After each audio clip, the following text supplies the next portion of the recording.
ఇంట్లో ఖర్చులు భరించమని సంపాదించేటువంటి వైఫ్ను అడగడం నేరం కాదంటూ కూడా బాంబే హైకోర్టు ఒక కేసు జడ్జిమెంట్ ఇచ్చింది. సో ఈ సందర్భంగానే హస్బెండ్ పైన నమోదైనటువంటి 498A కేసును కూడా కొట్టివేసింది. ఈ నేపథ్యంలో అసలు ఈ కేసుకు సంబంధించినటువంటి పూర్తి వివరాలేంటి తెలుసుకునేటువంటి ప్రయత్నం చేద్దాం. మనతో మాట్లాడాలనుకున్నారు హైకోర్టు అడ్వకేట్ పోతిరెడ్డి కృష్ణకాంత్ గారు. ఒకసారి సార్తో మాట్లాడదాం.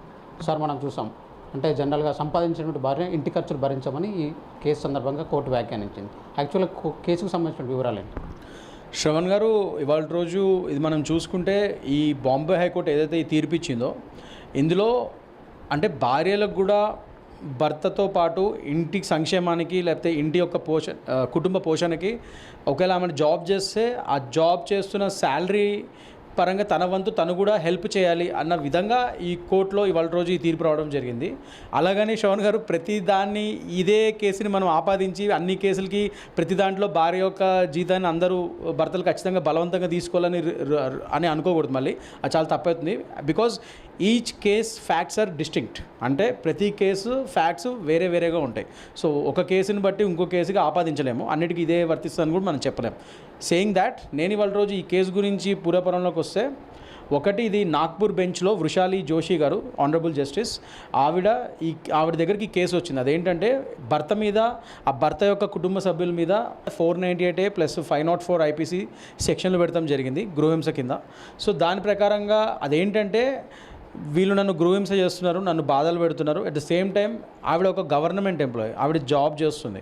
సో నా జీతాన్ని కూడా వీళ్ళు బలవంతంగా అడుగుతున్నారు, ఈ కుటుంబ పోషణకి ఇవ్వాలి అని చెప్పి అడుగుతున్నారు అన్న దాని మీద ఈ గృహహింస పరంగా 498A అండ్ 504 IPC సెక్షన్స్ కింద ఈ కేసులు పెడతాం జరిగింది.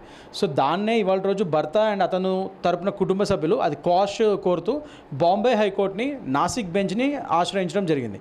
సో అక్కడ జస్టిస్ వృషాలి జోషి గారు అది ఒక కేసు యొక్క పూర్వపరాలను చూస్తూ అసలు ఏంటిది అని చూస్తే, ముఖ్యంగా అతని కుటుంబ సభ్యుల భార్య మీద ఇది గృహహింస చేస్తున్నట్టుగా సాక్ష్యాధారాలు సరిగ్గా చూపించలేకపోయారు ఆ భార్య తరపున వకీలు.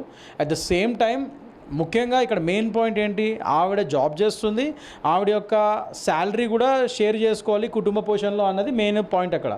సో ఇదేం తప్పు కాదే, ఎందుకంటే ఒక భార్య తను మంచి జాబ్ చేస్తుంది, సొసైటీలో మంచి జీతం సంపాదిస్తున్నప్పుడు ఆ కుటుంబ పోషణకి తన వంతు తను కూడా షేర్ చేయడంలో ఎటువంటి తప్పు లేదు అని వ్యాఖ్యానిస్తూ ఈ యొక్క ఎఫ్ఐఆర్ని ప్లస్ ఆ ఛార్జ్ షీట్ని రెండు కొట్టివేయడం జరిగింది వాళ్ళ రోజు. సో అంటే ఇప్పుడు మనం కొన్ని కేసుల్లో చూస్తూ ఉంటాం, భార్యకు సంబంధించిన శాలరీ అడగడం నేరం అని కొన్ని కేసుల్లో చూస్తూ ఉంటాం. సో అంటే ఇది కేసు టు కేసు డిఫరెంట్ ఉంటుందా ఎట్లా?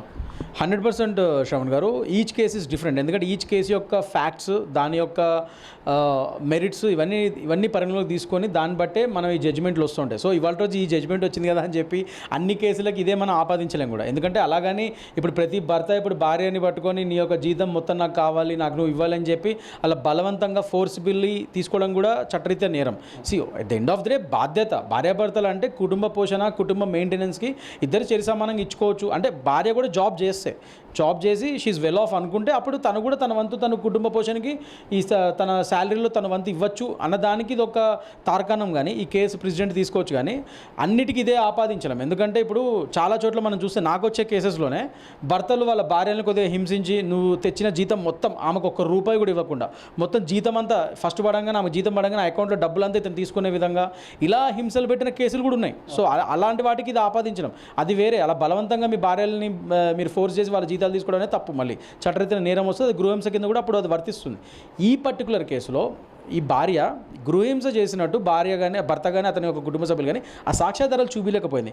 ప్లస్ అతను మెయిన్ వదంతం ఏంటి, ఇక్కడ అతని మీద అలిగేషన్స్, అతని జీతంలో కొద్దిగా భాగం అడిగి ఇలా కుటుంబ పోషణకి నువ్వు కూడా సహాయం చేయన్నట్టుగా అడగడం జరిగింది. సో అది తప్పు కాదే, అది ఎవరైనా అడగచ్చు. అది మినిమం అది మీరు ఒక మంచి జాబ్ చేస్తున్నప్పుడు భార్య ఆ కుటుంబ పోషణలో తన వంతు తను షేర్ చేసుకోవడం తప్పలేదు కదా శాలరీ.